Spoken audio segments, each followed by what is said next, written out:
ನಾನು ಗರುಡನನ್ನು ಕರೆದು ಆಜ್ಞೆಯನ್ನು ಮಾಡಿದ್ದೇನೆ ಅಷ್ಟೇ. ಓಡೋಡಿಕೊಂಡು ಬಂದೆ. ಸ್ವಾಮಿ ಸ್ವಾಮಿ ನಿಲ್ಲಿ ನಿಲ್ಲಿ ಅಂತ ಹೇಳ್ತಾ ಇದ್ದಿ. ಏನು ಕರೆದದ್ದು ಗರುಡನನ್ನು? ನೀನು ಏನು ಕಾರಣ? ಯಾವತ್ತೂ ಎಲ್ಲಿಗಾದ್ರೂ ಹೋಗುವಾಗ ಸತ್ಯಭಾಮನಾದಂತಹ ನನ್ನನ್ನು ಕರೆದು ಬಾಮ ಇಲ್ಲಿ ಬಾಮ ಇಂತಲ್ಲಿಗೆ ಹೋಗುತ್ತೇನೆ ಎಂಬ ಹಾಗೆ ಹೇಳಿ ಹೋಗುವುದು ತಾವು. ಯಾವತ್ತೂ ಹೇಳುವುದು ಹಾಗೆ, ಇಂದು ಹಾಗೆಲ್ಲ. ಹೋಗಿ ಬಂದ ಮೇಲಿನಲ್ಲಿ ಹೇಳುವುದು ಅಂತಿದ್ದೇನೆ. ಅವಸರವಾಗಿ ಹೊರಟು ನಿಂತಿದ್ದೀರಿ. ಅಷ್ಟು ಅವಸರ? ನಿಮ್ಮ ಮುಖಾವಲೋಕನ ಮಾಡಿದಾಗ ಮುಖದಲ್ಲಿ ಸಿಟ್ಟು, ಮತ್ತೆ ಮಾತ್ರವಲ್ಲ ಮುಖದಲ್ಲಿ ಚಕ್ರವನ್ನು ಧರಿಸಿಕೊಂಡಿದ್ದೀರಾ. ನಿಜ. ಸಿದ್ಧನಾಗಿದ್ದಾನೆ ಸ್ವಾಮಿ. ದೂರ ಹೊರಟಿರಿ.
ಬಂದು ತಡೆದಾಗ ಹೆಂಡತಿಯಲ್ಲಿ ಸ್ವಲ್ಪ ಮಾತಾಡಿ ಸಮಾಧಾನಿಸಿ ವಿಚಾರವನ್ನು ತಿಳಿಸೇ ಹೊರಡಬೇಕು.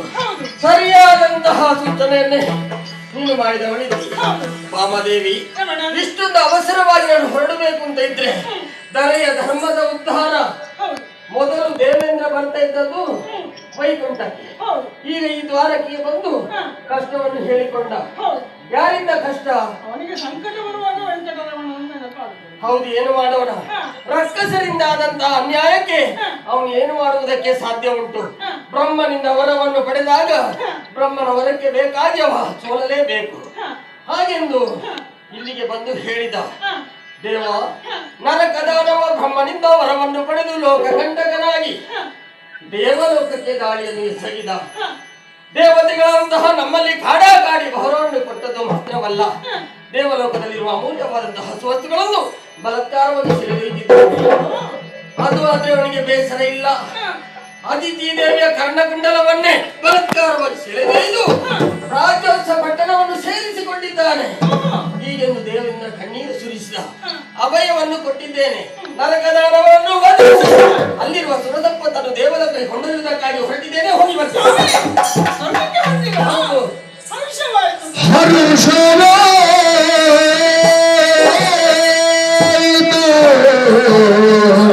ನಿನಗೆ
ಹೊರಟದ್ದು ಆ ಬಳಿಕ ಮೊದಲು ನರಕದಾನವನ್ನು ವಧಿಸಿ ಆ ಬಳಿಕ ಸುರ ಸಂಪತ್ತನ್ನೆಲ್ಲ ಕೊಂಡು ಹೋಗುದು ದೇವಲೋಕ. ನಾನು ಹೇಳುವುದಕ್ಕೆ ಕಾರಣ ಉಂಟು. ಏನು ಕಾರಣ? ಈ ಹಿಂದೆ ನಮ್ಮಲ್ಲಿ ಪ್ರಕರಣ ನಡೆದಿದೆ. ಏನದು? ಪಾರಿಜಾತ ಪ್ರಕರಣ ಸ್ವಲ್ಪ ನೆನಪು ಮಾಡಿ. ಬಹಳ ಕಾಲದ ಹಿಂದೆ ನಾವು ಬಂದದ್ದು ಪಾರಿಜಾತ ಬಂದದ್ದು ನಿಮಗೆ ಕೊಟ್ಟದ್ದು, ನೀವು ಆ ರುಕ್ಮಿಣಿಗೆ ಬಿಡಿದದ್ದು, ನಮಗೆ ಸಿಟ್ಟು ಬಂದದ್ದು. ಆ ಸಂದರ್ಭದಲ್ಲಿ ನನಗೊಂದು ಮಾತನ್ನು ಕೊಟ್ಟಿದ್ದೀನಿ. ಅವಳಿಗೊಂದು ಹೂ ಕೊಟ್ಟದ್ದು, ನಿನಗೆ ಸ್ವರ್ಗಲೋಕದಲ್ಲಿರುವ ಪಾರಿಜಾತ ವೃಕ್ಷ ತೋರಿಸ್ತೇನೆ ಎಂಬ ಹಾಗೆ. ಅದಕ್ಕೆ ಬೇಕಾಗಿ ನಿಮ್ಮ ಜೊತೆ ನಾನು ಬರ್ತೇನೆ, ಹೋಗೋಣ ಸ್ವಾಮಿ. ಕೊಟ್ಟ ಮಾತು ಅದನ್ನು ಉಳಿಸಿಕೊಡಬೇಕಾದ್ದು ಗಂಡನಾದವನ ಕರ್ತವ್ಯ. ಹೆಂಡತಿಗೆ ಕೈ ಕೊಟ್ಟಂತಹ ಹಾಗಾಗಿ ಅಂದಿನ ನೆನಪನ್ನು ನೀನು ಇಂದು ಮಾಡಿದೆ ಅಂತಾದ್ರೆ ಇದು ಸಕಾಲವೂ ಹೌದು ಸುಕಾಲವೂ ಹೌದು. ಗರುಡ ಸಿದ್ಧನಾಗಿದ್ದಾನೆ, ಹೇಳೋಣ.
பொண்ணு டைலர்